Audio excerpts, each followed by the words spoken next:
Welcome back to the Jake's Take with Jacob Elyachar Podcast. I'm your host, Jacob Elyachar, the chief content producer and writer of jakestake.com, a pop culture entertainment news website. Before we get started with this interview, please like this video and subscribe to my YouTube channel. And also, please, if you're listening to the podcast format, please subscribe to this as well. Give me a 5-star rating. So I'm very excited because I'm a American Ninja Warrior super fan. I'm very excited to have this incredible lady to the run my right. She's a PE teacher, but now she's an American Ninja Warrior fan favorite. She's the first mom in 11 seasons, in season 11, to hit that buzzer, and she also runs Ninja Fortress classes. Please help me welcome Sandy Zimmerman.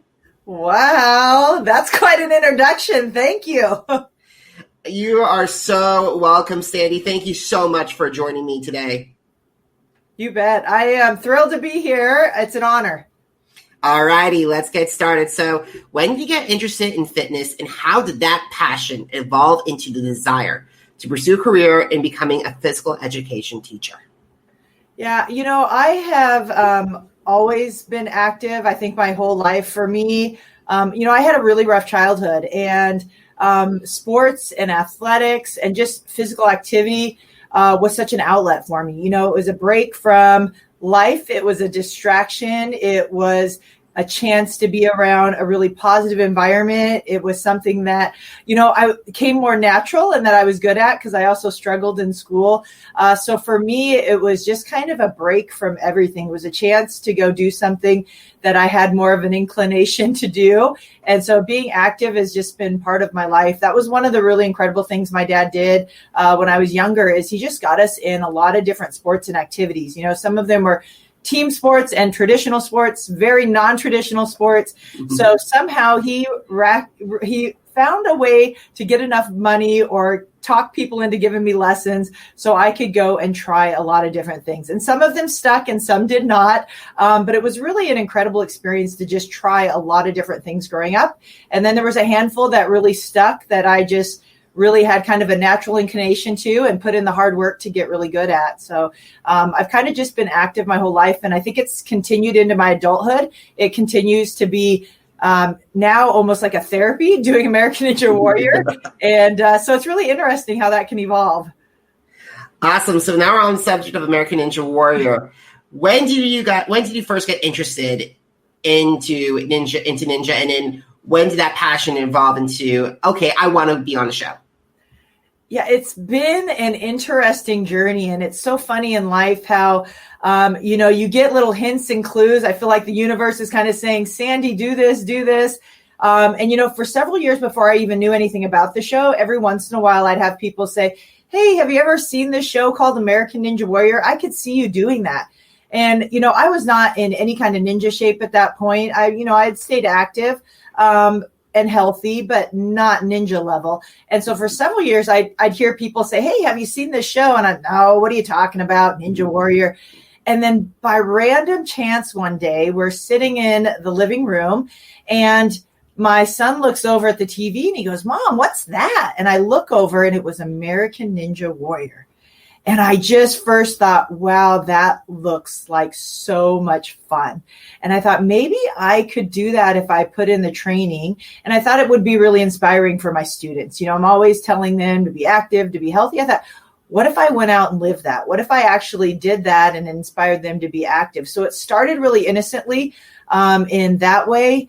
And it has just been an incredible wild ride of growth and learning and therapy for me, and just really trying to become the best version of myself. It's incredible how something like American Ninja Warrior can do that for you.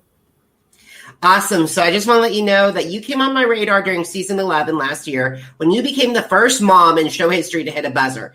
Can you describe that feeling to when you ran up the warp wall for the first time and hit the buzzer to my audience? Oh, that is a hard one to put into words. But if anybody went back and watched it, they can see the thrill and the excitement in my body language. It was such a long time coming. And man, a lot of people saw the buzzer and saw that moment, and it was just filled with pure exhilaration and excitement. But what people didn't see is the 5-year journey that it took to get there. And it was not pretty, and it was not buzzers. I mean, it was a lot of failure along the way. And I think it was just one of those things where I held on long enough to that big dream of hitting a buzzer that it became a reality. And I think that's the biggest thing for a lot of people is they may have a big dream or goal, and then stuff happens, life happens, events happen. Maybe the fire for that dream or goal kind of fades after a while. And it's that ability to just hold on long enough to have the impossible, incredible things happen. So when I grabbed the top of that warped wall, that was the moment. And it was really the only moment in that whole run where I thought, this is really happening. Because that whole time I was just like, stay in the moment, Sandy, just take it one obstacle at a time and just grow and learn through this process. But when I grabbed the top of the warp wall, that was the first moment when I thought, Sandy, you did it. Like, this is going to have a happy ending because, man, there were a lot of injuries and a lot of setbacks along the way. And I'm so proud of you for hitting that buzzer because I think you inspired a lot more moms to compete on this season. And we got to talk about this season because due to the coronavirus pandemic, American Ninja Warrior was formatted very differently this year. The producers and the powers above invited 50 top ninjas, so including yourself to compete. And this time you brought in 2 representatives to join you. So when did you get the call that you were the top 50? And can you describe my team to my audience? Yeah, we were actually back in March, just starting to film in LA, and we were actually already in LA. And that's when it came to a screeching halt. We were supposed to go out and film, and they basically, everybody go home. Here's the situation. We got to try to keep everybody safe, and we can't film in these conditions. And so for months, so that was March, April, May, June, we all were just kind of wondering, like, is this ever really going to happen? And, for me, I love being on the show. It is such a thrill, but it is not my why and it's not my purpose. And I love, getting to share my story. I love that idea of inspiring others. And that's the part that really gets me excited. So here we go, though. Shows put on hold, maybe canceled. Nobody really knows. And I'm one of the few lucky ninjas, though, to be honest with you. I have over 40 obstacles built in the backyard. And they can be actually scaled to show height and show distances. And so I kind of honestly felt a little bit guilty because I was one of the few ninjas. I'm like, I can still train. It's in my backyard. I go out my back door. I train with my kids. And so I was one of the few ninjas that could still get on obstacles. And I kept training. And honestly, I kept training not because of the show. I kept training because it's fun and it's my therapy. And so I kept training that whole time. But what a thrill when we've got the call and said, you know what, here's the situation. We are going to film, but it's going to look a lot different. Can you commit to coming down to St. Louis for possibly up to 2 weeks?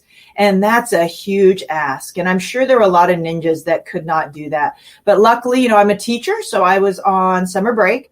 And I have a very supportive husband that was able, and his work is really supportive. And he was able to get some time off and help with the kids.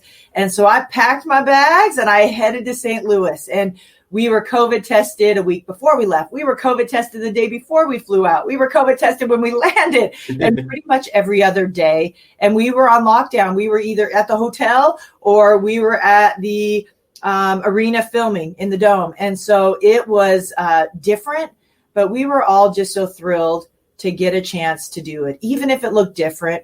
And also the idea that maybe this show will come and air at a time when people need it, when people need hope, when people need inspiration, when people just need a distraction and something fun to watch and exciting. So we were all just the ones that could make it so thrilled to get to be a part of it and that it was going to be on, regardless of it being different. And I love that. And first of all, I was so thrilled when Ninja came back. When I heard it was yes, I was so happy because it was after, like, here's the thing. American Ninja Warrior brings me so much joy and fans around the world. And you guys have done a lot this season. So you should be all very proud of yourself and how the way that the production crew, I want to give NBC and the entire crew at Arth, A. and Smith & Co., the biggest props on the planet for getting everything organized and executing it fantastically. Yes, it was amazing. I mean, the amount of thought and preparation is mind-blowing that had to go into this to make this safe, but be able to carry on and still put something out there for us and for all the fans to watch. But man, they did such an incredible job getting us organized, keeping us safe, making sure we were distanced and tested. That they were able to pull that off is really mind-blowing. I know we were one of the first shows to film again and go back on. And man, hats off to them and their team and their crew. You could see it, the passion and the love that they all have for keeping us safe and for putting these stories and these runs out there. So they were incredible. All righty, so let's talk about your season, starting with the qualifying run. So you had an amazing start, but then Slingshot took you out up the course. So was Slingshot one of the toughest obstacles you faced so far in your American Ninja Warrior career? I think what I would describe is, especially this year, I think honestly with a lot of them, it was very technical. And I don't know if that was just because of the different format. It was just a really technical course. And when I got on Slingshot, it was just, I've never done anything like it. And it was so different. And if you can imagine never being on an obstacle and in the middle of it with the lights on and the cameras, you have to try to figure it out on the fly under those circumstances. And so I got on it and I never did really feel comfortable. It was one of those where I felt like my timing was just not quite right. And I'm sure if I could go back and do it again, I could figure out the timing and be really efficient. But I think, the timing of it, the first time being on that type of obstacle with bungees, I just couldn't quite master that bounce. And then what happens is you end up staying up there too long. And when you're not efficient on ninjas, you start to run out of gas. And I think I just wasn't efficient on it. Boy, what I would give to have another chance on that, because I think it's definitely something that I have the strength to do. And it was just a matter of, I just really didn't have the technique and timing of it yet. But that's one I'm hoping to add to my backyard Ninja Warrior course, so that doesn't happen again. And if you add that, you need to make sure you post it on Instagram and on Twitter. I will. All righty. So then you redeemed yourself during the semifinals and you got up to the warp wall for the second season in a row. So what was that like, repeating it again? Oh, the semifinals felt so amazing.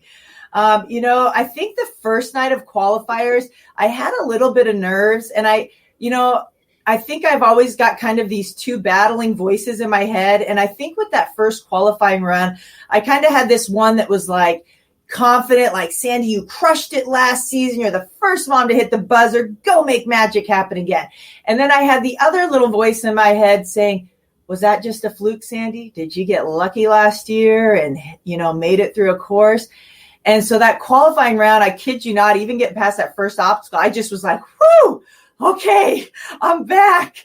And then going to the semifinals, I think for me, it was like, a feeling of, Sandy, you belong here.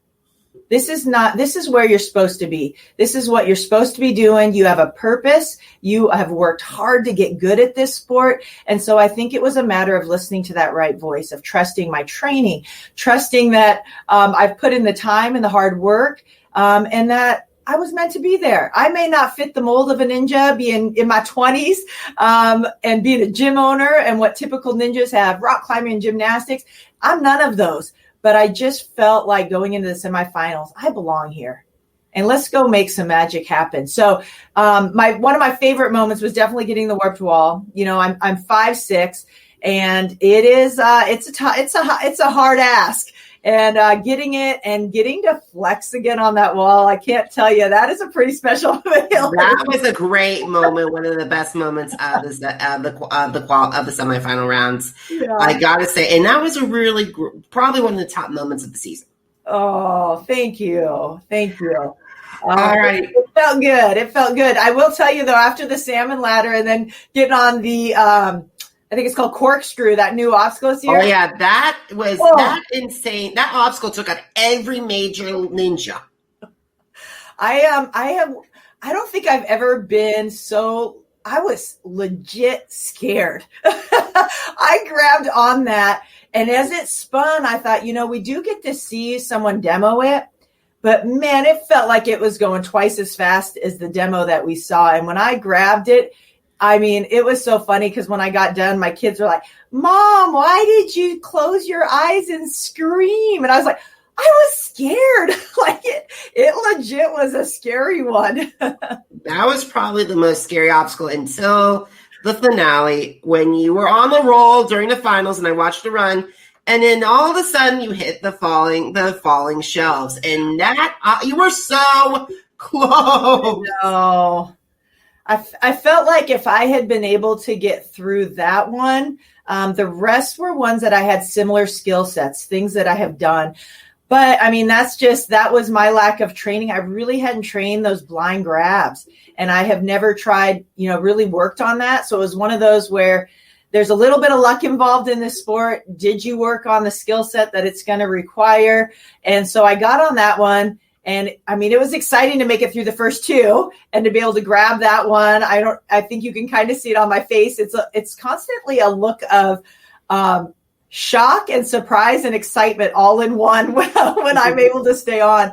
And then that second one, I just was a blind grab and my left hand, didn't quite grab it all the way. Would I love to have that one over again? Yes, because I feel like I could do it. And then the rest back of that half of the course, I felt like, those are things that I've kind of worked on. Skill sets that were similar to things that I have in the backyard. So, man, oh man, what I would give to just get a shot on the rest of that course. And the spider trap. Yeah. I could see you go all the way up to the spider. Yeah. All righty. So outside the show, in addition to your PE teaching obligations, you also run Ninja Fortress classes for not just kids, not just teens, but also adults. So how has the Ninja Fortress community grown since you first appeared on American Ninja Warrior? Yeah, that, one of the best things to come out of my American Ninja Warrior journey has been what has happened in the backyard. And who would have thought? It's kind of like a co-op. And it started with a few people coming and we would do obstacles and they would make a donation. And as people made donations, all the money went into building more obstacles, into maintaining obstacles, into making sure everything was safe. And it has been incredible what's happened back there. And the relationships and the friendships, you talk about everybody needing a tribe and a community. That's what I have now. We have a group of people that, I kid you not, if something ever happened, they will come running. And I would do the same for them. It is like family. And it is so incredible to have that kind of love and that kind of support that is unconditional. And that's what's happened in the backyard. And then sometimes we'll get new people that will come in and they can feel it. They can just feel that this is a place where people can come and feel safe, and that people can come and learn by trial and error, because that's the nature of the sport. And it's one of the things I love, though, is because all of us, whether it's ninja or something else, we learn by trial and error. There's not really failing. It's just we're trying to make progress. And I think we do that in ninja, and we should do that in life, is that we learn by those lessons. And so watching that happen in the backyard and seeing kids, every once in a while I hear a kid shout something like, I made progress. And boy, I get excited because I think that's what it's about. It's not about getting the obstacle. It's about, did you get a little further on that obstacle, or were you scared and did the obstacle anyways? That's progress. How do we measure success? Progress. And man, the life lessons happen out there, the relationships being built. You talk about magic. I'm so grateful that I started this journey, and because of that part of it. Awesome. And I think that I did see some of the stuff going on with Instagram and on your website. I think if that community goes to building, you might need to continues to build. You might need a building. Well, I have been asked many, many times, because in Spokane, we are getting to be the winter season here, and we're going to get some snow. And so I don't do any classes in the winter. We kind of take an off season. But I will say, like, I was a multi-sport athlete, and I love the idea of doing different activities. So in the winter, we kind of do some basketball and some other activities and have kind of an off season. But what's cool is that these relationships that I've had, we find ways to get together now outside of Ninja. And it's really, really a special thing that's happened there.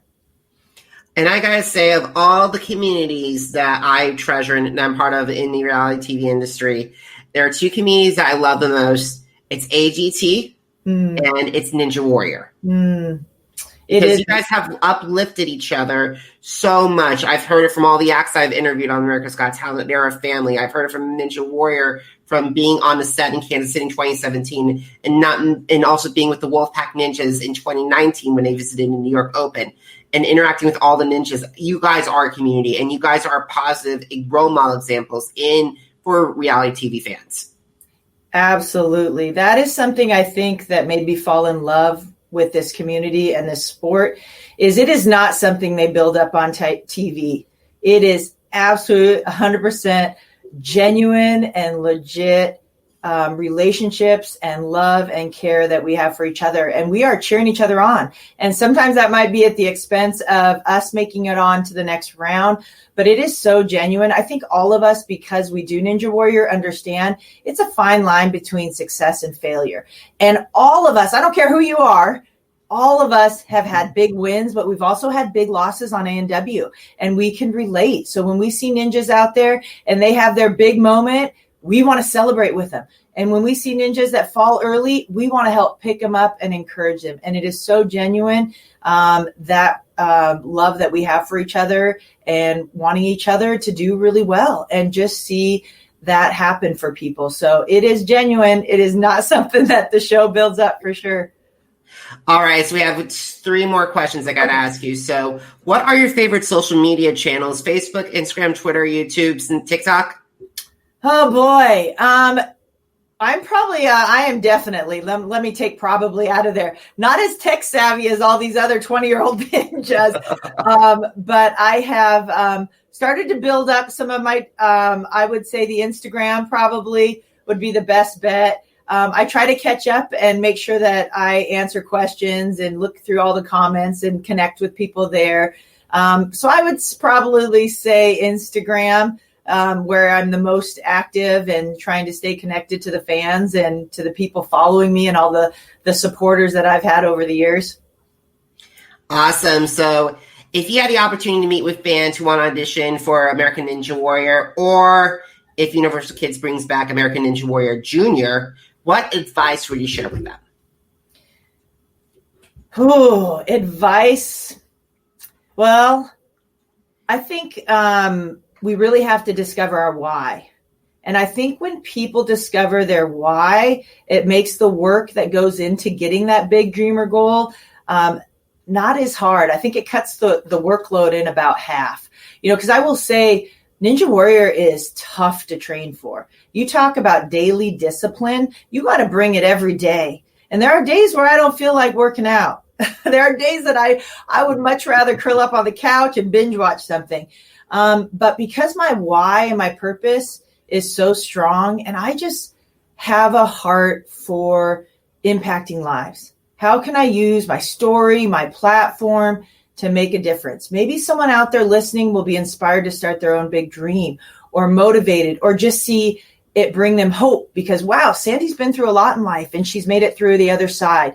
And so for me, that why and understanding this is why I'm doing this cuts the workload in half. So I would really challenge people. You want to start a big dream or goal, whether it's to be on American Ninja Warrior, whether it's to be on A&W Junior, figure out your why. Figure out your why. What is it that you want to really, why are you doing this? What's your purpose? Awesome. So where can my audience connect with you on social media and also can contact you through the web? Yeah, my website is great. If people can go there, it's just sandyzimmermanninja.com, and it has all of my social media links there. It's got my email there, and I try my best to stay connected with everyone and answer everybody's questions and emails and comments and all of that. So I would say check the website out and I try to keep it really current and up to date, and then they can click on whatever social media that they prefer. I do have a public Facebook page if people prefer that, and I do have Instagram as well as Twitter. So lots of different ways if people have different preferences for platforms that they can find me and connect with me. Awesome. Now, guys, if you want to download episodes of the Jake's Take with Jacob Elyachar podcast, head to Apple Podcasts, Google Podcasts, Spotify, and Spreaker. Just type in Jake's Take with Jacob Elyachar, Jacob Elyachar, and the podcast, and then you'll go there. I've had a phenomenal year interviewing some ninjas. I have an interview with Najee Richardson. I have interviewed with Lance Pincus, and also some America's Got Talent icons, including AGT Season 15 winner Brandon Leak and third place runner-up Christina Ray, and not to mention some Big Brother legends like with Dr. Michelle Ross and Rachel Riley, and Survivor icons Rob Sesternino and Ethan Zahn. So you can find all those interviews over there. And also, are you on social media? I'm on social media too. Please follow me on Facebook, Instagram, Twitter, and YouTube. It's Jacob Elyachar, so Jacob Elyachar. And hey, Sandy, I just want to let you know there's a lot more Ninja Warrior stuff on jakes-take.com, including my coverage of the 2017 visit to Kansas City, my interviews with Joe Moravsky, and also my interviews with Wolfpack Ninja co-founders Dr. Noah Kaufman and Ian Dory, and then also the Wolfpack Ninjas visit to New York Open. So once again, it's jakes-take.com. Sandy, thank you so much for taking time out of your schedule to talk with me. You are incredible, and I cannot wait to hopefully see you on American Ninja Warrior Season 13. That's right. Hey, thanks so much for having me, Jake. I cannot believe I'm on that list of names that you just dropped there. It's an honor to be here with you. And thanks for getting the word out. There's some cool stuff happening on American Ninja Warrior, and the more people we can draw in, the better. So thank you for having me on today. All righty, guys. Thank you so much for watching our conversation. Thank you so much for listening. Until next time.